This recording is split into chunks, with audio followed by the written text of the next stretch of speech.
Class 12th वाले बच्चों, कैसे आप सभी? आई होप अच्छे होंगे। मैं अमित सिंह, आपका फिजिक्स मेंटोर, बात करूंगा सीबीएसई 12th बोर्ड का जो पेपर हो चुका है उसकी मार्किंग स्कीम का। बच्चे बहुत कमेंट कर रहे थे, सर कितने मार्क्स मिले हैं, सर किस क्वेश्चन में मिस्टेक है, किस क्वेश्चन में कितनी गलतियां हैं। तो पूरे इस वीडियो के अंदर डिटेल बताने वाला हूं, किस एमसीक्यू में ऑप्शन में मिस्टेक आई है, कहां पे किस क्वेश्चन में कितने मार्क्स मिले हैं, कितनी मार्क्स के ग्रेस मिले हुए हैं, सब कुछ डिटेल बताऊंगा। आप लास्ट तक बने रहिएगा इस वीडियो में, तब तक आपको समझ में आएगा। चलिए स्टार्ट करते हैं। देखिए, जो पेपर का मैं बात करूं, सेट 3 आ रहे हैं यहाँ पे, सेट 1, सेट 2, सेट 3। मैं सभी सेट का ये मार्किंग स्कीम लेकर आया हूं जो कि हमारे टीम द्वारा बनाया गया है, और ये सूत्रों द्वारा, मीन्स जो टीचर कॉपी चेक करते हैं, हम भी करते हैं, उनके पूछ के हमने स्कीम ये बनाई है। ये हमने खुद तैयार किया हुआ है, बट एग्जैक्टली सेम ऐसी ही कॉपी चेक हुई है। ये बहुत सारे टीचर, हमारे दोस्त वगैरह है, हम भी कॉपी चेक करने जाते हैं, सबसे बात करके मिला करके सबने ये टेंटेटिव दिया है, क्योंकि जो स्कीम ओरिजिनल होती है वो आती नहीं है, वो वहीं बोर्ड में जमा हो जाती है। चलिए मैं स्टार्ट करता हूं। जो सेट नंबर 1 की मैं बात कर रहा हूं, आप देखेंगे यहां पे सेट नंबर 1 में जो पहला एमसीक्यू था उसका आंसर क्या था, CM. Second set question number 2 में जो था, 2 register in series and this combination is parallel with the third register. ये सबको क्लियर है। सी का ऑप्शन था यहाँ पे प्लस, थर्ड वाले का आंसर था सी, प्लस 5/2 इंटू 10⁻10 kT। फिर आपका फोर्थ का ऑप्शन था ए वाला ऑप्शन। फिर फिफ्थ का बी वाला ऑप्शन। इसमें बच्चे कंफ्यूज हो रहे थे, इसमें लिखा है Z2Y एंड Y2Z, ये ध्यान रखिएगा। फिर आपका सी वाले में ऑप्शन में आपका 6 का सी ऑप्शन है यहाँ पे। 7 का है 6750 डी ऑप्शन। 8th का है conservative and line do not form close loop, सबको क्लियर है। 9th में यहाँ पे 1.6 ऑप्शन नंबर ए। 10th में लाइमन सीरीज। 11th में आंसर 5। अब 12th में आ जाइए, यहाँ पे थोड़ा सा कंफ्यूजन हुई थी और यहाँ पे मार्क्स मिले हैं। यहाँ पे जिन बच्चों ने रेजिस्टेंस लिखा है, कैपेसिटेंस लिखा है, और तीसरा स्विच पे भी मार्क्स यहाँ पे मिले हैं। यहाँ स्विच पे भी मार्क्स मिले हैं। ऑप्शन नंबर 13 में ऑप्शन ए, 14 में सी, 15 में सी, 16 में बी।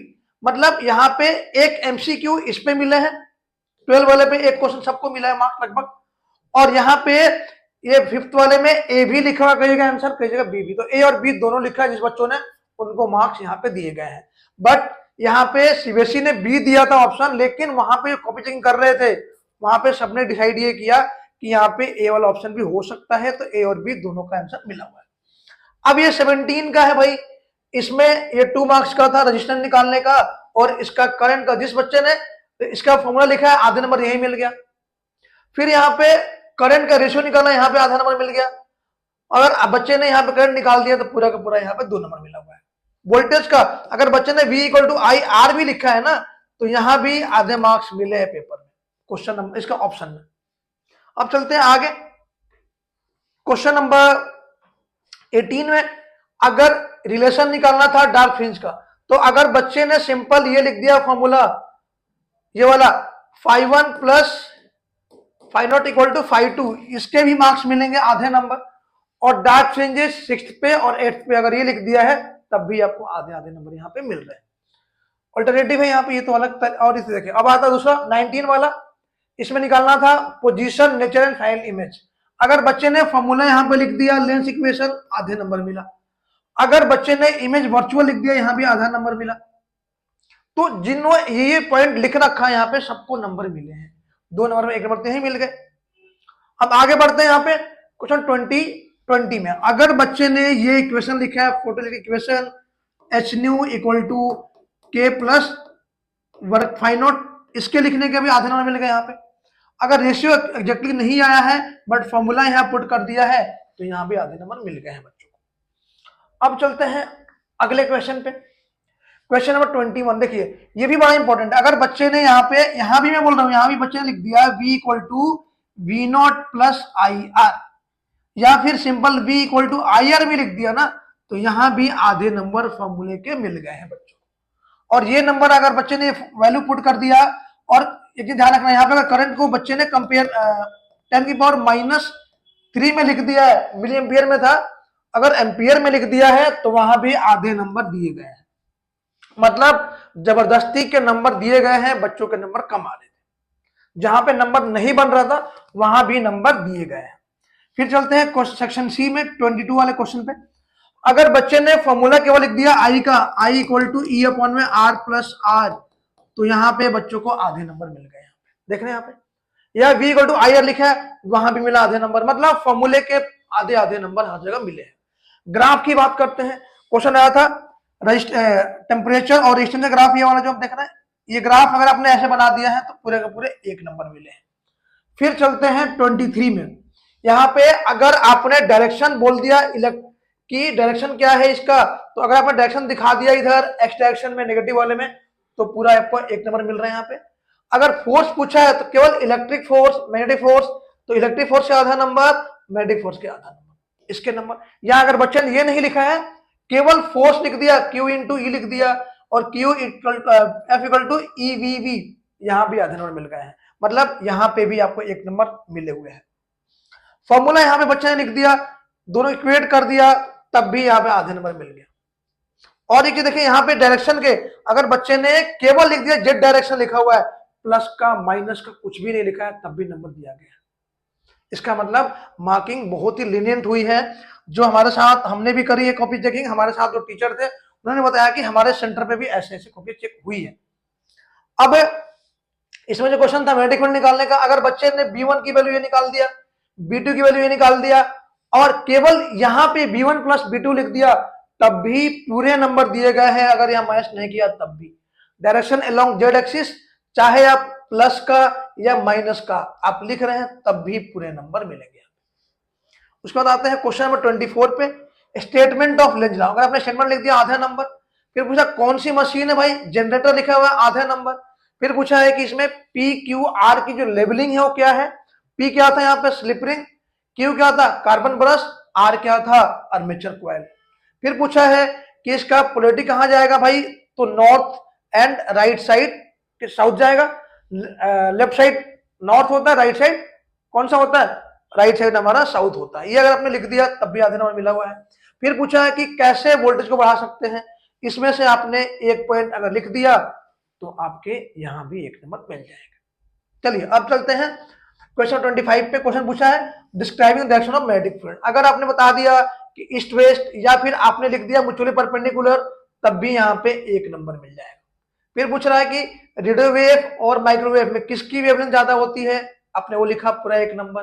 फिर पूछा यूजेज इंफ्रारेड और गामा रेज का, आपने वो लिख दिया इंफ्रारेड का। एक एक लिखना है सिंपल, यहाँ पे एक एक यूज कोई भी लिख दिया, आपको आधे आधे नंबर वहां भी मिले।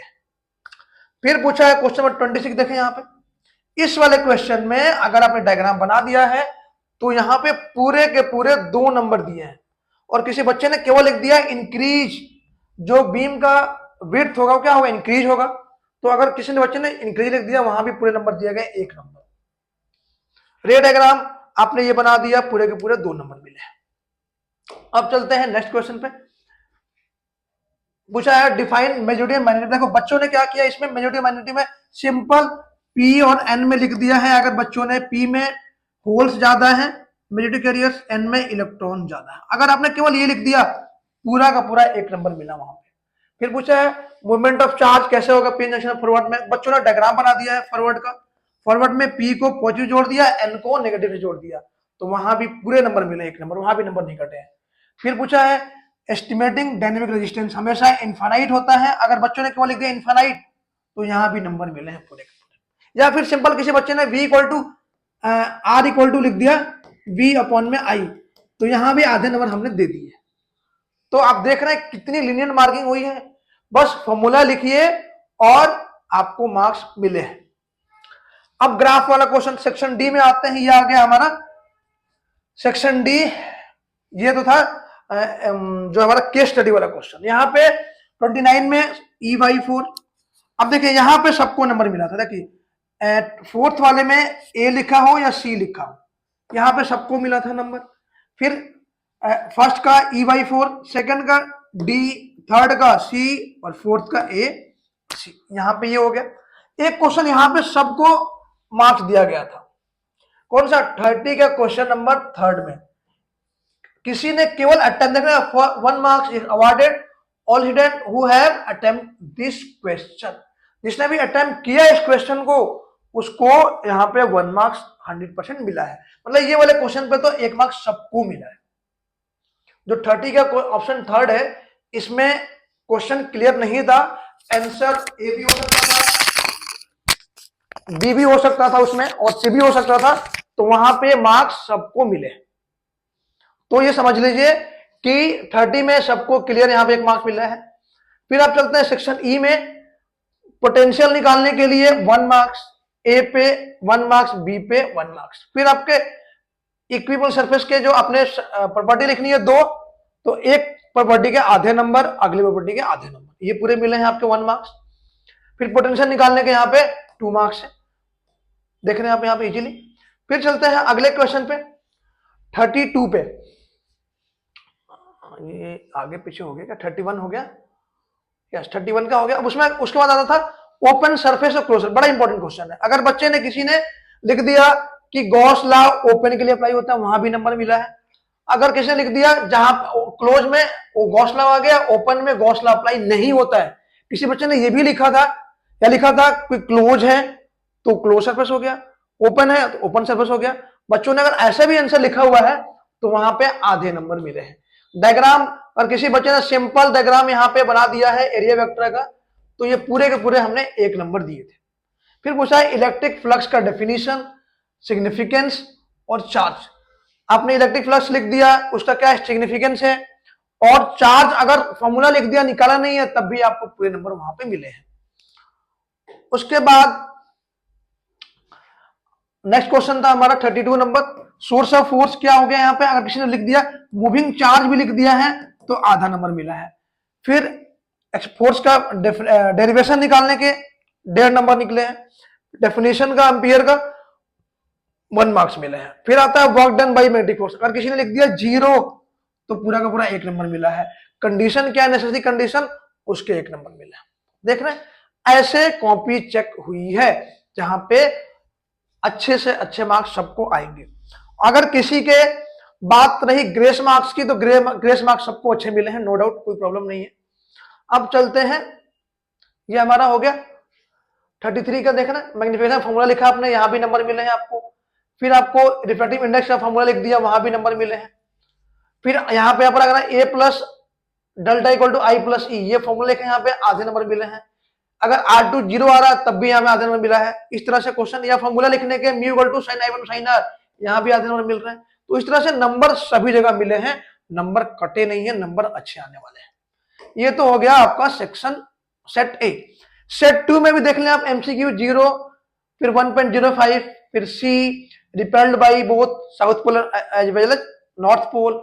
फिर आपका N1/N2, फिर ये C, ये भी लाइमन सीरीज। यहाँ पे 9th में F था, फिर 10th में भी ये वही सेम चीज। 11th में रजिस्टर, कैपेसिटर और स्विच। 12 में 5, 13 का C, 14 का B, 15 का C और 16 का A। बाकी सब क्वेश्चन सेम ही था लगभग। ये सेट 2 का था। अब देख लें, लगभग सभी सब क्वेश्चन सेम ही थे। हाँ, इसमें आता अगर बच्चे ने ग्राफ बना दिया, ये इसका ऑप्टिकल फाइबर का ये डायग्राम बनाया, वहां पे पूरे के पूरे 1 नंबर मिले हैं। फिर यहाँ पे अगर बच्चे ने किसी ने डायरेक्टली प्रोपोर्शनल ऐसे भी बना दिया ग्राफ, तो यहाँ भी हमने 1 नंबर पूरा का पूरा दिया है, रेजिस्टिविटी और वर्सेस टेम्परेचर। फिर आपका आ गया सेम चीज, यहाँ पे अगर बच्चे ने I इक्वल टू I0/√2 लिख दिया, यहाँ भी नंबर मिले हैं। ड्राइव करने के पूरे 2 नंबर मिले हैं। प्रोडक्शन ऑफ EMF कैसे प्रोड्यूस होता है, सिंपल, यहाँ भी पूरा मिला है। डायरेक्शन अगर आप परपेंडिकुलर लिखे तब भी मिल रहा है यहाँ पे, अगर साउथ लिखे तब भी पूरे नंबर मिले यहाँ पे, देख लीजिए यहाँ पे। अगर रेशियो आया है, रेशियो अगर आपने डायरेक्टली ये लिख दिया तब भी पूरे नंबर मिले हैं। 10 के बाद 10 भी आया था किसी बच्चों का, तो वहां भी पूरे नंबर दिए गए हैं। इसके बाद 26 में क्या था, डायग्राम शो करना था इसका इलेक्ट्रिक फील्ड का। ये देख लिया आपने, मैग्नेटिक फोर्स, इलेक्ट्रिक फोर्स, ये सारा कुछ है आपने देख ही लिया, जो कि सेट 1 में भी था। यस, बाकी इसमें सेम चीज है, ये भी सेम चीज हमने कर लिया। फिर ये क्वेश्चन बाइंडिंग एनर्जी कर्व वाला, इसका अगर बच्चे ने डायग्राम सिंपल रफली ऐसे ही बना दिया है ना, अगर ये ऐसे थोड़ा सा शेप बन गया है तो वहां भी नंबर पूरे दिए गए हैं। न्यूक्लियर फ्यूजन लिखने के, डिक्रीज होने के, एनर्जी प्रोड्यूस होगा, वहां भी आधा आधा नंबर करके नंबर दिए गए हैं। फिर यहां भी देख रहे हैं फुल मार्क्स 29 में, और किसी ने थर्ड लिखा है, किसी ने अटेम्प्ट भी किया है, उसके पूरे मार्क्स मिले हैं। यहाँ भी सेक्शन सेट 2 में भी 29 का थर्ड वाले में पूरे नंबर सबको मिले हैं यहाँ पे। फिर 30 वाले में भी अब देख रहे हैं सारा ये चीज। फिर बाकी सब तो सेम ही था क्वेश्चन। अब आते हैं सबसे टफेस्ट यस ग्राफ वाला, ये ग्राफ वाला।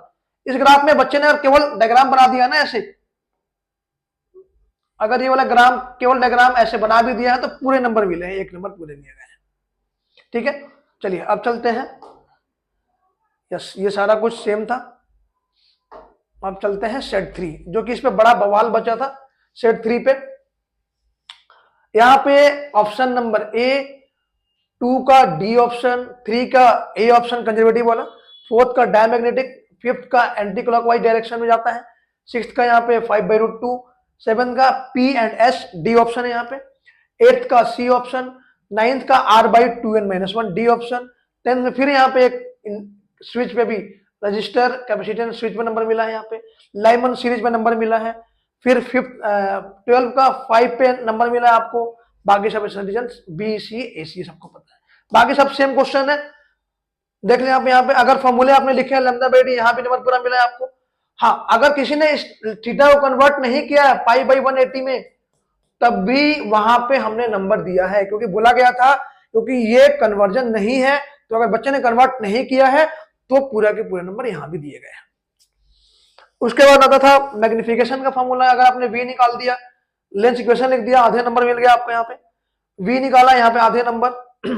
फिर आपका 20 में वर्क फंक्शन निकाल दिया आपने, SC/λ, यहां से पूरे पूरे नंबर मिल रहे हैं।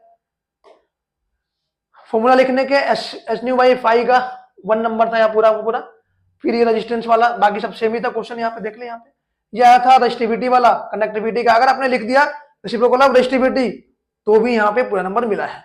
फिर ये डायग्राम, ये आपके डेरिवेशन के पूरे नंबर मिले हैं। टेम्परेचर बढ़ाने पे टॉप डिक्रीज होता है, इसीलिए कंडक्टिविटी क्या होता है, डिक्रीज होती है, इसलिए रेजिस्टिविटी इंक्रीज होती है। मतलब अगर अपने ग्राफ बना के बता दिया या सिंपल लिखा है on increasing temperature resistivity increases, तब भी पूरे नंबर मिले हैं 1 मार्क्स। फिर आपका सेम चीज ये वाला बाइनरी कर्व, पूरा का पूरा नंबर मिला है। फिर आपका अगर आपने केवल इसका फेयर डायग्राम बना दिया है तो पूरे नंबर मिले हैं इंपीडेंस निकालने का। फिर ये अगर आपने ये एक्सप्रेशन निकाल दिया, पूरे के पूरे नंबर है। फिर ये आपका एलसीआर सर्किट में रेजोनेंस फ्रीक्वेंसी 1/√LC, यहाँ पे भी नंबर मिले हैं। किसी बच्चे ने अगर 1/2π लिख दिया √LC, यहाँ भी नंबर कटे नहीं, यहाँ भी नंबर दिए गए हैं। ठीक है बच्चों। फिर आपका इंटेंसिटी वाला, अगर आपने I = इंटेंसिटी मीन्स अगर एम्पलीट्यूड है इंटेंसिटी के प्रोपोर्शनल होता है, तो एम्पलीट्यूड क्या होता है, n² के टर्म में देखे मैंने। तो अगर m = n² आपने लिख दिया, तब भी पूरे नंबर मिल रहे हैं यहाँ पे। सरफेस पे ये ब्लैक सरफेस, अगर आपने ये पॉइंट लिख दिया है तो पूरे के पूरा नंबर मिले। इस तरह से नंबर बांटे गए हैं, कोई बच्चा कोई फेल नहीं होने वाला। अब आप लगा लीजिए कि हर साल हम कॉपी चेक करने जाते हैं वहां पे देखने सबको, तो वहां पे लगभग 30 से 40% बच्चे ही हम पास करते हैं। इस बार भी लगभग 50% था, रिजल्ट कितना आएगा, लगभग 80 से 85%। तो 50% का नंबर कहां से आ गए भाई? 50% होता क्या है, सीबीएसई उसको नोलेशन करते हैं। मतलब इसका कहने का मतलब है कि अगर किसी बच्चे के 10 नंबर आ रहे हैं तो खींच के ले जाते हैं 23, लेकिन किसी बच्चे के 60 आए तो उसके 70 नहीं आएंगे, ये पॉसिबल नहीं होते। रीजन, क्योंकि वो अच्छे मार्क्स वाले को नंबर नहीं देती। यही ये दुविधा है, यही तो दुर्भाग्य है जो टॉपर्स हैं, जो बच्चे अच्छे मार्क्स लाते हैं, लेकिन जो बच्चे फेल हो रहे थे सीबीएसई रिजल्ट बनाने के लिए उनको नंबर दे देती है। नो डाउट पेपर इस बार थोड़ा सा टफ आया था, बट इतना भी टफ नहीं था कि पेपर आप सॉल्व नहीं कर पाए। सेट 3 थोड़ा सा ट्रिकी था। सेट 3 देख रहे हैं, सब कुछ सिंपल है, बिल्कुल आसानी से सॉल्व हो रहा है, आंसर एक वर्ड के दिख रहा है। इसलिए ये मत कहना बच्चे कि पेपर बहुत टफ था, पेपर हम अटेम्प्ट नहीं कर पाए। ठीक है बच्चों, तो होप आपका रिजल्ट अच्छा है। बाकी सब आप देख ही रहे हैं, सब कुछ इसमें भी सेम चीज था। 29 वाले में, सी वाले में सबको मार्क्स मिले था यहाँ पे, बाकी सब सेम है, यहाँ पे क्वेश्चन सेम था, देख लें आप यहाँ पे। ठीक है, तो फॉर्मूले लिखने के भी नंबर मिले हैं और अच्छे मार्क्स आपके आएंगे। तो टेंशन लेने की जरूरत नहीं है, आप अपने नीट और आईआईटी पर लगे रहिए, आपका रिजल्ट अच्छा आएगा, नो डाउट। फिर भी किसी बच्चे को किसी क्वेश्चन में दिक्कत आती है, कोई परेशानी आती है कि सर क्या नंबर मिले हैं, तो हमें कमेंट जरूर करेगा। ठीक है बच्चों, दैट्स ऑल फॉर टुडे, मिलते हैं अगले वीडियो में, बाय बाय।